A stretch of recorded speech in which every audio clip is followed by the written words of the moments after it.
Let me take this opportunity to welcome all of you to this event which marks the inaugural effort on part of Malaysia to showcase its talent in terms of building smart cities in our region together with partners around us in ASEAN. Now, ladies and gentlemen, imagine a world in which we travel in cars and subsequently there are incidents that occur. If there is an incident which occurs, technology is in place that picks up a signal identifying this incident. If it's an accident and two cars collide, almost spontaneously a notification is raised. The police are notified of this incident. And if there are injuries, you have notifications that are also sent to the closest clinics or hospitals, which will then be able to deploy ambulances or services to assist. Now this can only happen if you actually have in place infrastructure that provides you with the facilities for such services. Now, if that happens after the incident, automatically with technology, you have a system in place which then brings together cameras within a 200-meter radius of that accident. Visuals of the incident or visuals leading up to the incident are almost immediately collated. And using AI, we are able to say almost instantaneously who was responsible for that accident. Visuals are then captured as to the particular incident itself. If there are injuries, those visuals are then translated into data which hospitals can pick up so that they know that the services that they send to the site of the incident are services that will cater for the nature of the injuries that we actually find at that incident. Now this means that you have a system in place which secures the lives of people involved in that incident. Now, this is a huge shift from what we used to see before. There is no need for you to move to the police station to make a physical report because automation allows for it. That notification is sent to the police station.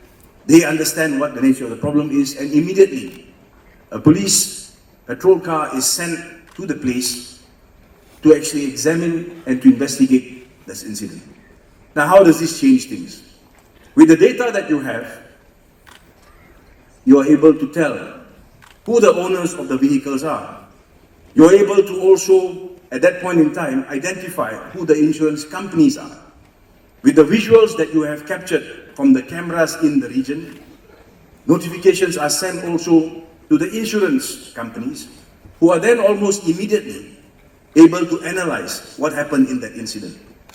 This means, and especially using new technology, AI, they're able to evaluate a claim that you need to make almost instantly and determine whether or not funds should actually be released to those people involved in those incidents so that those funds can actually be used to help with medical facilities or treatment that you require there and then.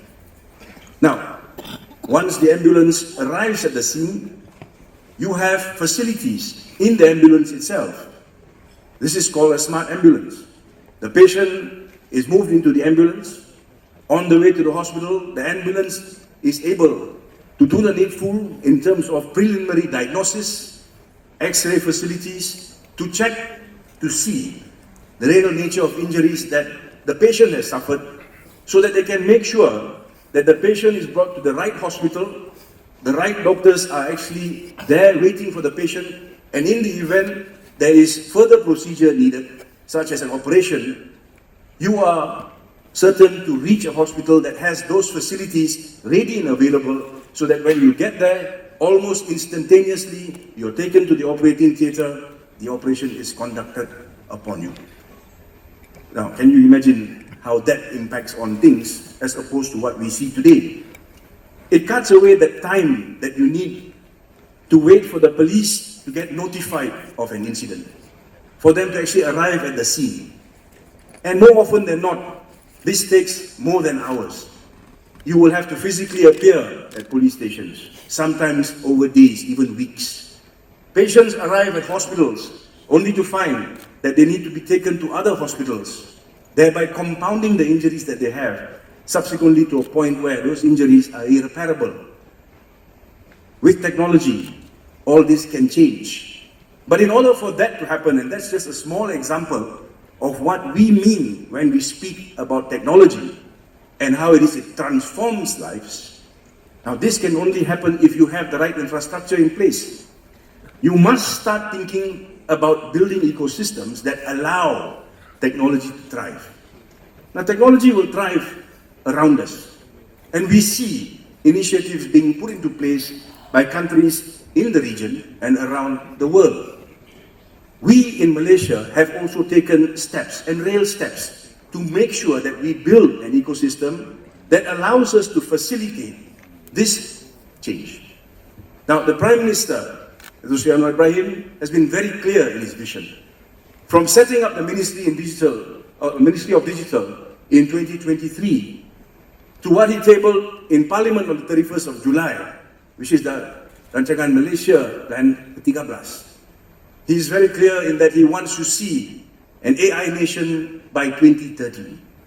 AI nation means that we are a country that has an ecosystem in place which allows innovation to thrive in circumstances that I just described earlier on. And of course, at the same time, building structures that ensures that when new technology is adopted in our country, it is safe for us to use. It complies with ethical standards that we have in our country. And ultimately, it's something that is accessible to all Malaysians. This can only happen if there is a clear thinking process as to what we need, the building blocks we need to put in place so that we can see a country develop in that direction.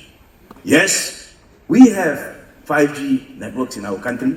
We are preparing to move forward. We also seen the launch of 5G Plus, and soon we will see the launch of new generations of connectivity as well. We've also invested heavily in data centers, which allows us now to think about compute power, which will enable solutions of the nature that I just described, which will help us build the AI nation that we hope to see by the year 2030. The challenge is really this. Whilst we know what technology can do, and we are prepared to take steps towards that direction, how fast can we develop an ecosystem that actually delivers on what we need to build an AI nation? Mr. Prime Minister, I must thank you for your support. When we see what you said in Parliament, in tabling RMK 13, it is very clear that you understand that we need to think about data, we need to think about how we can build innovation centers so that not just government, but industry, citizens, and even the academia can play this role in how it is we can together shape the future of the country when it comes to AI. Now, ladies and gentlemen, we are here today to understand that this process involves different layers of government agencies. At federal level, if you take the example that I gave you earlier, in order for that to happen, you will need to have cameras in place.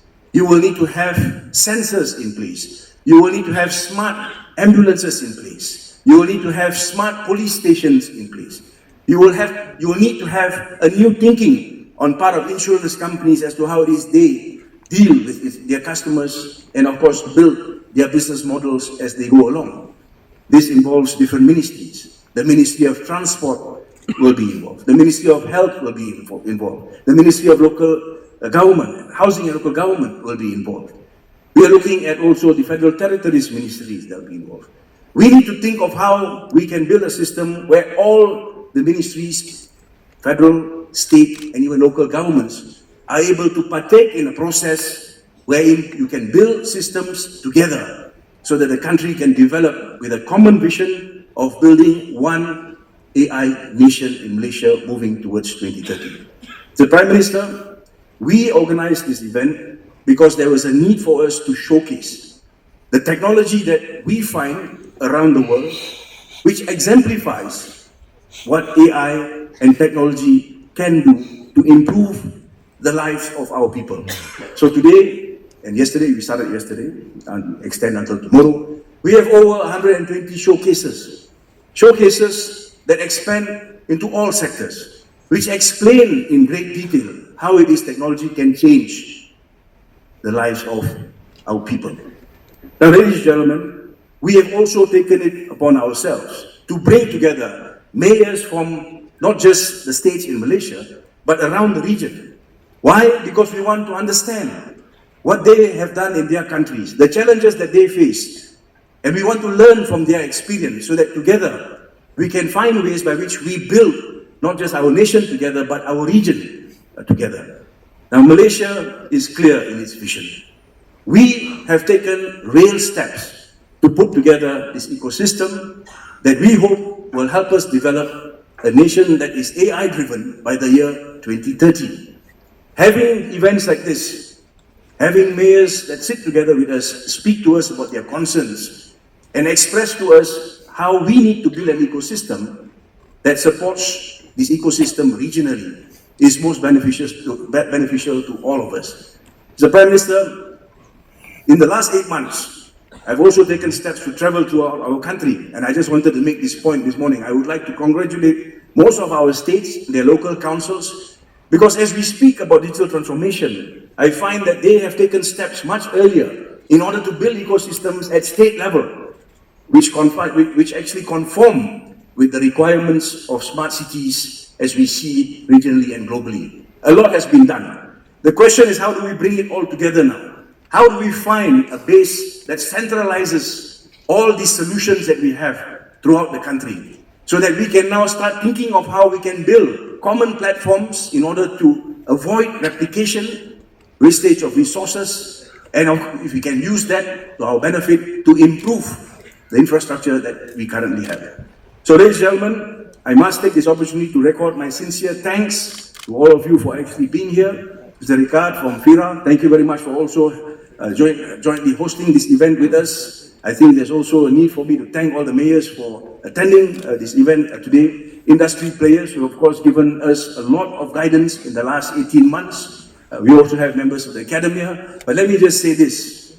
This journey towards building Malaysia that is digitally ready has started with the establishment of the Ministry of Digital, and we aim to ensure that we make the vision of the Prime Minister that we will see Malaysia become an AI nation by the year 2030 a reality. And with the support of the Prime Minister, I am most certain that we together will succeed. So, ladies and gentlemen, thank you very much for attending this event today. Mr. Prime Minister, thank you very much for making the time, and let us look forward to a great event ahead. Thank you very much. Ladies and gentlemen, the region is rapidly urbanizing, and it is expected that more than half of ASEAN's population will reside in cities by 2030. I alluded to earlier about the cities center, not to suggest that rural and rural heartland is not important, but all civilizations begin with city or city-state. And that's precisely why this has become very pertinent and critical, because transforming cities is ASEAN's constant effort to address poverty and elevate lives. Now, it is our firm commitment to the ideals of people-centered and people-first, and what has been explained. I mean, clearly this council of mine, Gobind has been my council for decades, now has grasped the issue of digital. That has forgotten law, I think, now. But I think this is a welcome sign. Now, no one deserves a life fully surrounded by concrete. I popularized Mark Twain's observation when he first visited Washington, D.C. concrete jungle, but culturally barren. Now our challenge is, of course, culturally vibrant and technologically savvy, which means an AI city, a smart city. The city must be living spaces that uplift living standards of the people. World Bank states that cities account for 80% of global GDP and 88% of global private sector job creation. Now, urbanization raises the cost of living already pressured by supply chain disruptions, geopolitical events, and energy and raw material costs. The phenomenon of urban poor is a symptom of underlying income inequality. Exacerbated and unchecked, urban poverty could set back Malaysia's poverty eradication.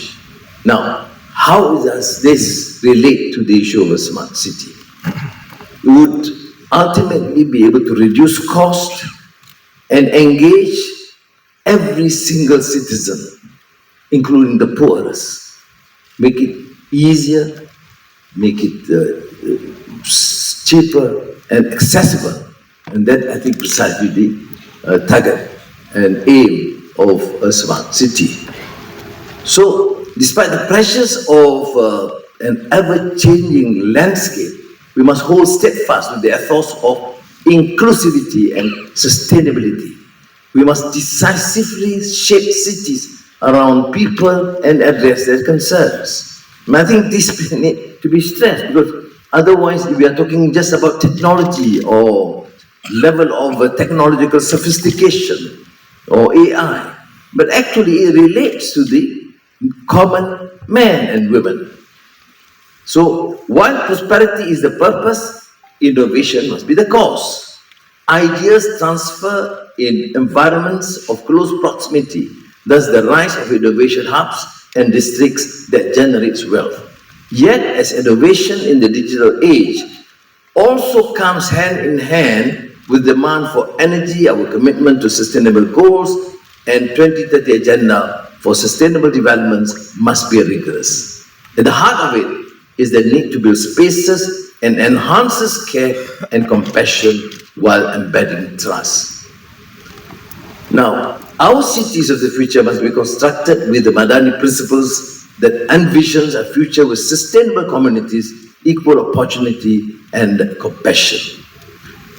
In an increasingly complex world, our cities face challenges arising from rapid population growth, diverse demographies, environmental issues, and increasingly sophisticated infrastructure needs. This is where digital technologies such as AI offers us the tools to respond to these proactively. From leveraging AI capabilities in energy, water, waste management, to strengthening our national resilience with technology-empowered disaster response, the smart city bolsters cost efficiencies, decreases our environmental footprint, and fortifies our cities to be better prepared for future perils. It is with these synergies that we could collectively enhance the citizen experience. AI-empowered government services could increase accessibility, ensure consistency in responses, thus strengthening our commitment ultimately to justice, stability, and safety. While the envisioned smart city can be a utopia of solutions, it presents challenges to cybersecurity, data management, and privacy. Developing this vision could pit the green corridors for ambulance and emergency services against potential critical infrastructure attacks, hyper surveillance, extremely customized services, and vulnerabilities from interconnected systems. It may also mean physically transforming existing cities. That's why I mentioned to Govind that possibly the first phase, other than dealing with more established cities, is to attempt to embark on a smaller scale of sub-cities, new sub-cities. That's like Kota Madani in Putrajaya, or probably a second proposal around Cheras. That could be done more effectively because we are not blocked by the old archaic infrastructure. I can't say that in front of Dato' Bandar, but the truth. Now, despite the chase of fast-paced development, AI safety, ethics, and principles must not be compromised. Development will ring hollow, you will lose sight of identity and values. The world would seem foreign if we awaken to a city that does not reflect our cultures. Again, to remind us what Mark Twain, it should not be culturally barren and, of course, technologically backward. Thus, AI must be deployed with society in mind. In order to keep pace, urban governance must be modernized and upheld by regulation and innovative tools. Now, Excellencies, ladies and gentlemen, Malaysia has built the foundation for this vision with world-class digital infrastructure. The nation's 5G coverage have reached 82.4% of populated areas, and with the 13th Malaysia Plan committing up to 98% of populated areas. And this is quite a remarkable feat because we talk about Peninsula, Sabah and Sarawak.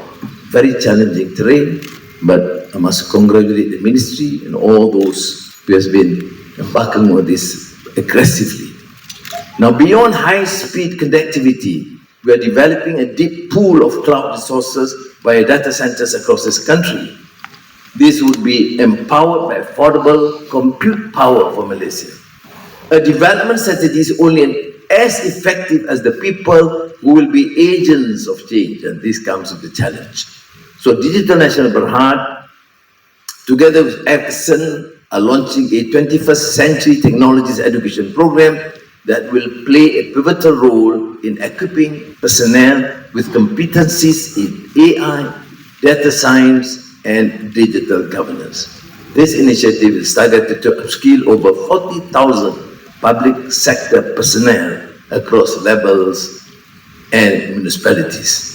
And this reminds me what I said last month about productivity paradox. Because unless we are able to train our personnel, then we will have this sophisticated, expensive equipment, but not fully utilized or does not meet or commensurate with this huge disbursement of funds.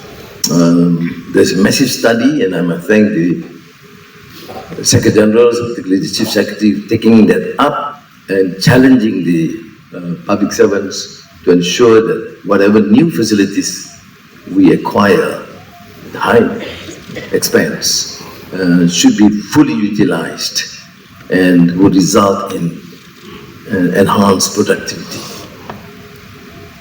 So a city must be built for the people and serve its purpose and championed by our enterprises. AI cities must be empowered by local expertise, platforms and solutions. We must be proud to have solutions that reflect our unique needs and values. By fostering innovation and supporting homegrown talent, we can reduce reliance on external technologies and ensure data sovereignty. MDEC is cultivating the marketplace and ecosystem for next generation technology companies, inclusive of Malaysia digital incentives and innovation centers that enable companies to develop, test and scale urban frontier technologies. Now, the 13th Malaysia Plan alluded to earlier, of course, has ambitious goals to be top 30 in the world for the largest economy to be ranked top 25 in Human Development Index. If the cities are our hubs of productivity, then its efficiency and ability to congregate talent is a mark of its competitiveness. So it's a major challenge for us all, government, the experts, professionals, technologists, and academia, and the public servants. And of course, finally, the private sector. So I am, of course, I share this excitement, as you heard, my Minister of Digital with such passion, talking about smart cities and his determination to ensure that we succeed. And I thank you for your presence and for your support. Terima kasih. Wassalamualaikum warahmatullahi wabarakatuh.